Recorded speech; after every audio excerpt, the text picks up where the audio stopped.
I informed my wife, Polly, that my seminar had wrapped up ahead of schedule, yet regrettably, I couldn't rearrange my flight plans. Consequently, I would still be returning home on Tuesday evening, necessitating her to pick me up from the airport around 6. Despite her initial complaint about another night apart, she assured me she'd be all the happier to see me. Her words lingered in my mind for quite some time. Reflecting on my frequent absences, I realized the importance of prioritizing my relationship with my wife of 17 years. With newfound determination, I ventured to the airport and explored the possibility of standby options. Initially uncertain, I stumbled upon a flight bound for an airport closer to home, the one I had never utilized before, situated nearly 2 hours south of our residence. Taking a chance, I discovered a flight departing for this alternative airport in just half an hour. With little hesitation, I approached the ticket desk, surprised by the simplicity of securing a seat. An hour later, I found myself airborne, mere hours away from touching down. With the prospect of renting a car and arriving home by midnight, I envisioned Polly's delighted reaction to my unexpected early return. Amused by the thought, I mentally drafted a list of ways she might express her joy, deciding to withhold my plans from her and make my arrival a delightful surprise. As the clock ticked just shy of midnight, I maneuvered my car into the driveway, greeted by the darkness of the house and the absence of Polly's car. Puzzled, I carried my bag inside, contemplating her whereabouts at such a late hour. Setting aside my plans for a surprise, I dialed her cell phone, my curiosity piqued. After a few rings, Polly answered, her voice heavy with sleepiness. "Hey, Paul, just thought I'd check in," I fibbed, trying to gauge her reaction. "Everything's fine, mate, but it's late." "I was asleep," she replied, her words tinged with weariness. "I'll be at the airport to pick you up at 6 tomorrow. Don't worry." Her response only deepened my confusion. Where could she possibly be sleeping, if not at home? "Where are you then?" I tried calling the landline, but got the machine I pressed, unable to shake off my suspicion. "Why, in bed, of course. Our phone's acting up. I've got someone coming over tomorrow to fix it. Seems like it's not just us," she explained, her voice trailing off with a yawn. "Just use my cell if you need me." My mind raced with possibilities. Was she truly in bed upstairs? The scenario seemed implausible, fueling my growing suspicion that she wasn't being entirely honest with me. But why? "Well, looks like I won't be on that flight tomorrow. Plans have changed, so don't bother coming to the airport," I informed her, masking my uncertainty. "I'll keep you posted once I've sorted out the details of my return." "Oh, sweetie, I'll miss you. Hurry home," she exclaimed, her voice brimming with affection. "I can't wait to see you." "I'll be in touch, darling. Sorry for waking you up. Sweet dreams," I replied, concluding our conversation.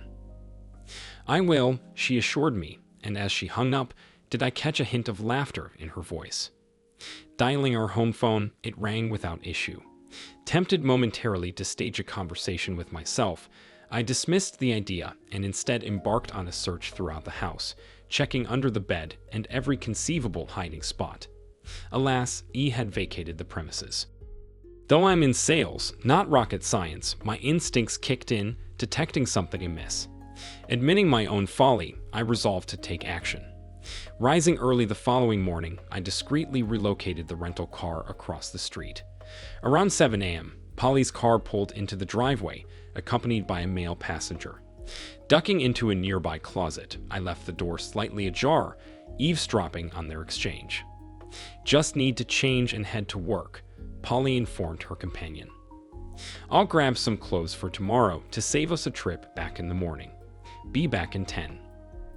"I'd lend a hand, but then I'd be responsible for getting you back into bed," he chuckled, "and then I'd have to fire you for being late."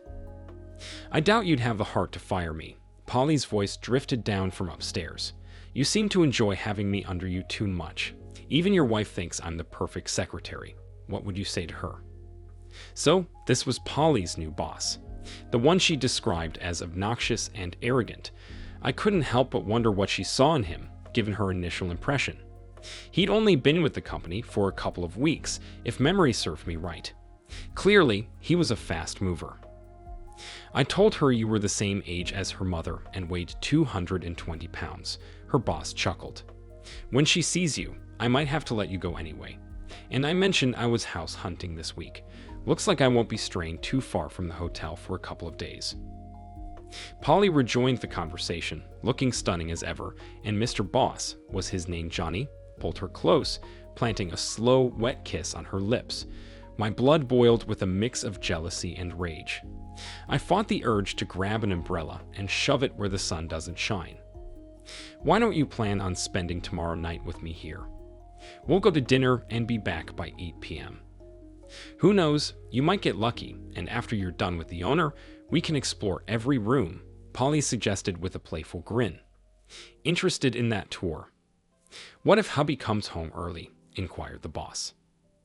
Josh, you're such a nervous wreck, she chuckled, confirming his name. Nat will call to arrange the airport pickup. He always gives me a day's notice, so if he doesn't call today, he won't be coming home tomorrow. Fair enough, Josh agreed. I don't need some jealous husband coming after me. Nat's harmless, Polly reassured him. He'd probably offer you a beer and apologize to me for driving me into your arms. Sounds like a pushover to me. My wife would have my head, Josh remarked. And I'd have Nat's if he ever cheated on me. Fear keeps you men in line, Polly remarked, adding, most of the time. You don't seem too scared of your wife. Trust me, I'd be in big trouble, Josh replied. I'd be lucky to come out of it alive, let alone with my dignity. Luckily, she's in Houston, so I feel pretty safe. Their voices trailed off as they left the house. My face flushed red, and my blood pressure soared. Not only had she been unfaithful, but my wife also held me in contempt. I sank into a chair, contemplating my predicament. Slowly, a plan began to form in my mind. I recalled Polly mentioning that her new boss had been transferred from the company headquarters in Houston. Determined to uncover his identity, I made a few discreet phone calls. With a bit of artful probing directed at a receptionist at Polly's workplace, I swiftly obtained the necessary details. His name was Joshua Perry, and he was married with 2 teenage children. His family was remaining in Texas until the end of the school year, after which they would join him in Springfield. Apparently, he spent his evenings searching for a suitable house. Utilizing an online directory, I located 3 individuals named Josh Perry in Houston. Fortunately, my first call hit the jackpot. Mrs. Perry? Mrs. Joshua Perry? I inquired. Yes, this is Mrs. Joshua Perry. How can I assist you? She responded. Does your husband work for Halifax Company? I inquired further. Yes, he does, she confirmed. This is Mr. Grant Green from Halifax Company, I fibbed. We're organizing a surprise welcome party for your husband, Josh, and yourself. We'll provide round-trip tickets to Springfield and back. It's all a surprise for Josh. Can you make it? Feeling a pang of guilt for my deceit, I reminded myself that all's fair in love and war, and at that moment, I was certainly at war. I could arrange for my sister to watch the children, she replied. It sounds lovely. When is the event? I nearly gave a sarcastic retort to her question, but managed to restrain myself. Tomorrow evening it is. You'll need to catch flight 1435 on American. Just charge it to your card, and the company will reimburse Josh through his paycheck, I informed her. We'll have someone at the airport to pick you up. The flight arrives at 5 p.m., and the party starts at 8, so there should be plenty of time. And remember, keep this under wraps, all right? She assured me of her discretion, and I concluded the conversation. Next, I reached out to a few of Polly's friends and relatives, extending invitations to a surprise party for her. I explained that she was receiving a raise from her boss, and I felt it was a cause for celebration. Everyone seemed content with that explanation and agreed to keep it hush-hush for Polly. I instructed them to arrive at our home by 7 to ensure they were there when Polly arrived. Not wanting to be an inconsiderate host, I contacted a local caterer and placed an order for food and drinks for the following evening. I specified that everything should be set up on the deck off the living room by our pool. I couldn't help but think how much Polly had always wanted to host a nice party on that deck. This would surely delight her. Leaving detailed instructions, I informed them that the house might be empty upon their arrival, but they could access everything around the side of the house. The following day, I arrived at the airport a good half hour early. As passengers began to filter into the luggage area, I mustered the courage to approach a couple of unaccompanied women, inquiring if they were Mrs. Perry. Just as I was addressing one lady, a voice called out to me. "Hello, I'm Mrs. Perry," she declared. "Are you here to pick me up?" I was almost dumbstruck when I laid eyes on her. She possessed the allure of a Hollywood starlet. It took me a moment to gather my thoughts before I could respond. While my wife was undeniably attractive, this woman set a new standard of beauty. "I'm Nathan, and yes, I'm here to pick you up. My wife works with your husband," I explained. "Has he ever mentioned Polly?" "Oh yes, he has, but I imagined her husband to be a bit older," she remarked. Damn. That jerk had indeed painted Polly as an older woman to his wife. I had to think on my feet. She seemed somewhat skeptical. "I get that misconception a lot for marrying an older, more robust woman. I always say she just has more experience, and there's more of her to love," I offered, hoping to smooth over the situation. She seemed to mull it over before finally smiling. I'd managed to sidestep that potential disaster. Collecting her bags, we made our way to the parking lot. By the time we reached my place at 6:30, I was explaining to Mrs. Perry that it was an outdoor party for her husband, as well as a birthday celebration for my wife, as guests began to arrive. The caterer meticulously finished setting up, and I was thoroughly impressed. It resembled a top-notch affair, something I hadn't realized could be accomplished so effortlessly. By 7:30, all the guests I'd invited had arrived. I had instructed them to park behind a nearby church, ensuring our driveway remained clear. Gathering everyone together, I outlined the plan. I would hide in the living room, and when the guests of honor pulled into the driveway, I'd switch off the deck lights. This would signal for everyone to hush. Our sliding glass doors opened onto the deck, with vertical blinds easily manipulated by pulling a cord. There was also a separate cord to draw the blinds away from the door. In addition, we had heavier drapes that we typically used during colder weather, large enough for me to conceal myself behind. From there, I could reach both the cords for the blinds and the switch for the deck lights. A few minutes before 8, I spotted Polly's car pulling into the driveway. Quickly, I switched off the deck lights and retreated behind the drapes, the room falling into a tense silence. Their passion ignited immediately. When their fervor subsided, I emerged from the shadows. "What are you doing here?" Polly demanded, her tone sharp. I couldn't help but feel a pang of disappointment at her mundane question. Perhaps the surprise had dulled her senses. "This is my home, Polly. My name is on the deed," I replied evenly. "I didn't expect you to be home for a few days," she exclaimed. "That much is evident," I responded casually. "I should probably get going," Josh interjected abruptly. "I have some things to take care of." "Can I offer you a beer or anything?"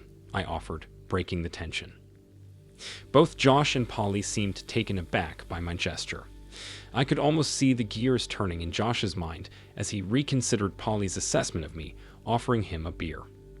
A small smile crept onto my face as I observed his internal deliberation. There was barely a moment for Josh to respond before his wife barged into the room from the deck, her fury palpable. Gripping her large purse tightly, she swung it with all her might, catching Josh completely off guard.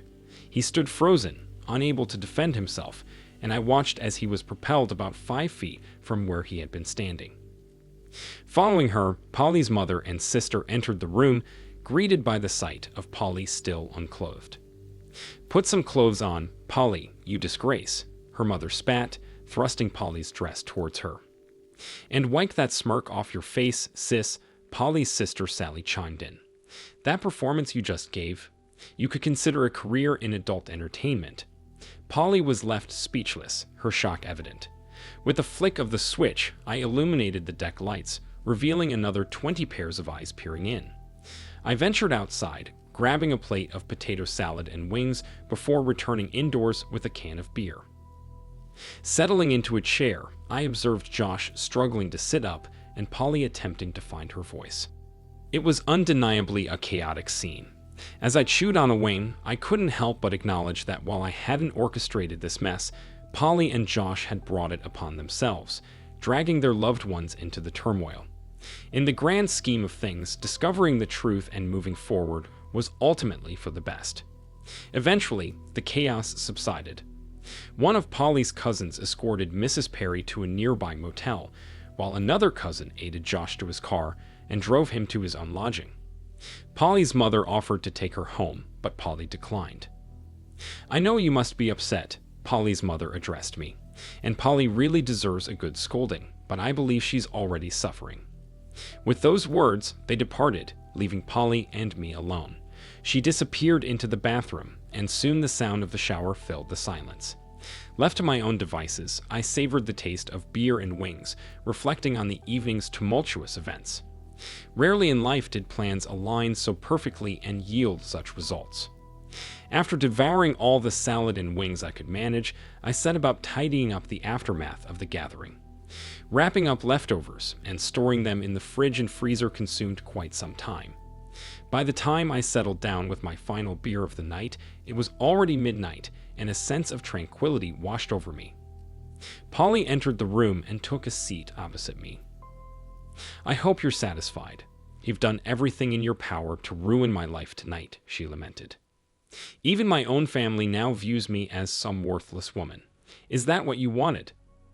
"Polly, why would they think that? Have I done anything to warrant such a perception? Have you?" I countered.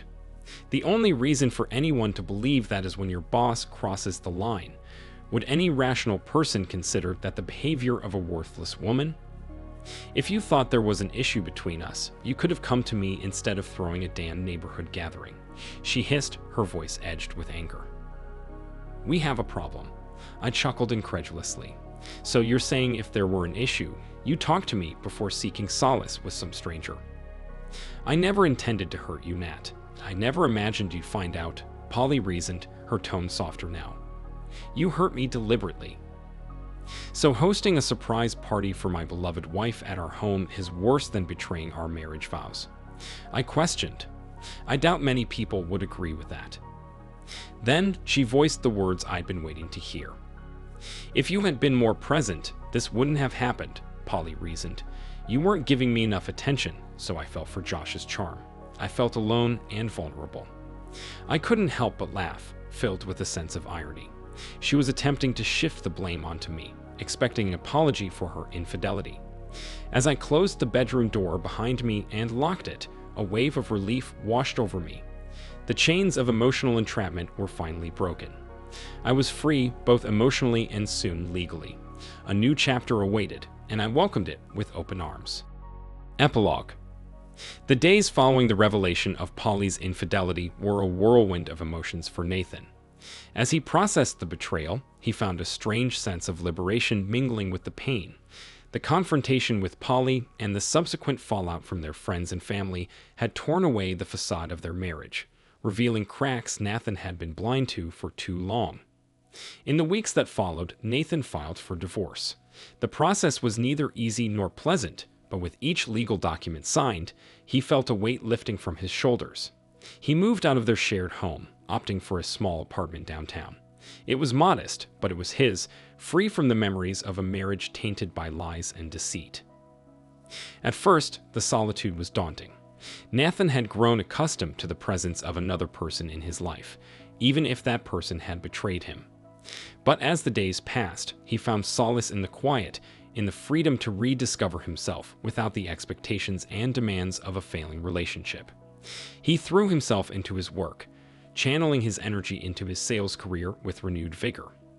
Without the distractions of a crumbling marriage, he found success he hadn't known possible. His colleagues noticed the change in him, remarking on his newfound confidence and determination. But amidst the chaos of rebuilding his life, Nathan found unexpected moments of joy. He reconnected with old friends, spent weekends exploring new hobbies, and savored the simple pleasure of solitude. He rediscovered the person he had been before Polly, the person he had lost sight of in the tumult of their marriage. As the months passed, Nathan emerged from the ashes of his failed marriage stronger and more resilient than ever. He no longer defined himself by the actions of his ex-wife, nor did he harbor resentment towards her. Instead, he chose to focus on his own growth and happiness, knowing that he was better off without the toxicity of their relationship. And in the quiet moments of reflection, Nathan found gratitude for the experience. It had been a painful journey, but it had led him to a place of self-discovery and authenticity. He was no longer shackled by the expectations of others or weighed down by the burden of a failed marriage. He was free to live life on his own terms, unencumbered by the past. As he stood on the balcony of his new apartment, gazing out at the city skyline illuminated against the night sky, Nathan felt a sense of peace wash over him. He was no longer defined by the pain of his past, but by the promise of his future. And in that moment, he knew that he was truly unshackled, ready to embrace whatever lay ahead with open arms. Thank you for watching this video to the end. If you liked it, please like it and subscribe to the channel. See you soon.